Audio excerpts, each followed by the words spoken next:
My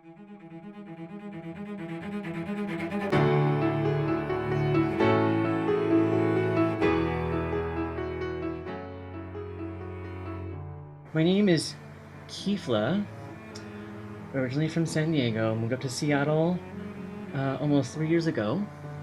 And right now I'm turning myself into my drag alter ego, who goes by the name Deb Leigh Nightshade. I've been Deb Leigh officially for about 3 years. I went through some kind of like several incarnations, as most drag performers do when they kind of are like creating that character.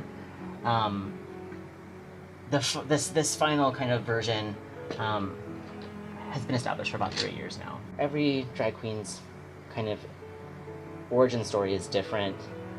Mine is, I have a degree in fashion design. I've been a performer, meaning like an actor and a singer, for as long as I can remember, ever since I was little. And I am an accomplished hair and makeup artist by trade. And I realized one day that by doing drag, it was something that allowed me to put all of my passions and everything that I spent my whole life dedicating myself to together in like one kind of art form, if you will. That's kind of why I do it. It allows me to tap into certain parts of myself that I was afraid to before, or I never really kind of like explored. So it's very empowering. A lot of I find at least a lot of gay guys growing up go through what I call like femme shaming,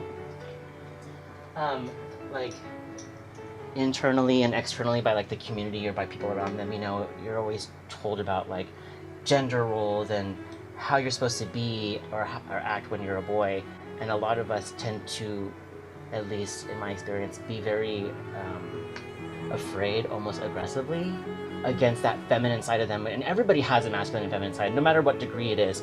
And drag allowed me to unlock freedom, and it allowed me to get to know and explore and evolve a part of myself that I almost hated.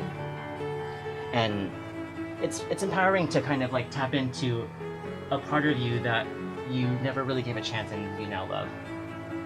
Did you hate that side of you because you were told to? Yeah, I think that socially, culturally, boys aren't supposed to cry, or boys aren't supposed to play with dolls, or boys aren't supposed to say this or act like that, or even like you're supposed to sit like a boy, or stand like a boy, or walk like a boy, or talk like a boy, Mm-hmm. And I feel like that just does a lot of damage to somebody growing up, especially somebody like me. And it allowed me to let go of that, so that I could be more of a whole person.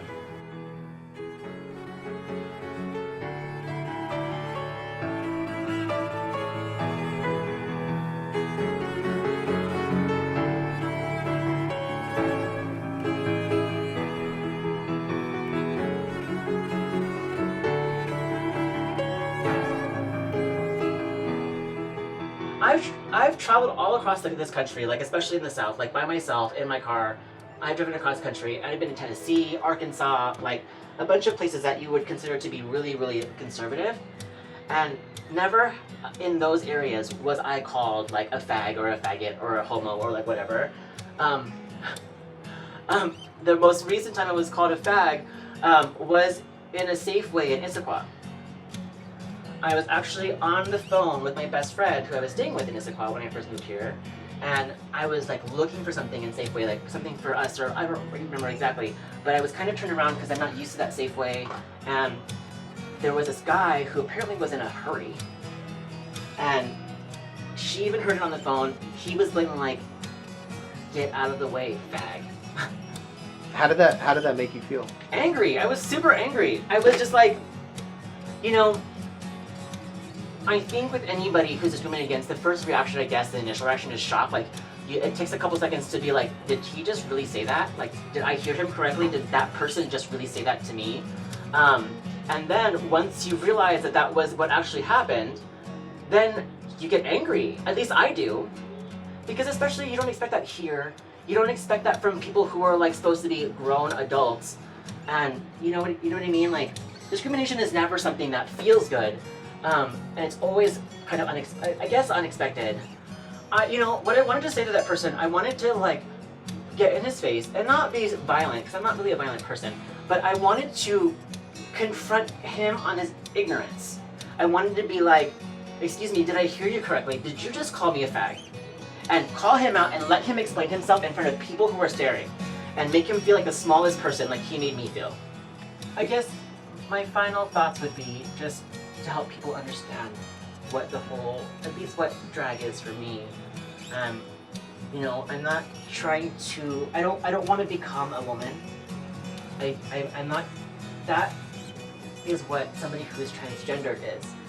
When I don't feel like I've been born with the wrong gender identity, but this is just my way of expressing my art.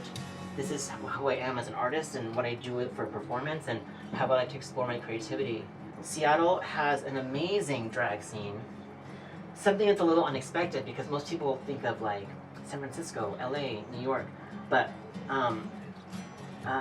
3 or 4 now attention-grabbing prominent queens that have been on Drag Race are from Seattle, and they've definitely helped to kind of like create this drag mecca, if you will.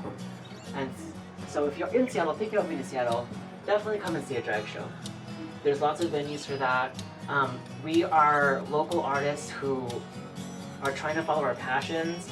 Most of us have daytime jobs, but really most of us want to do this full time. Support your local drag queens and support your local drag community.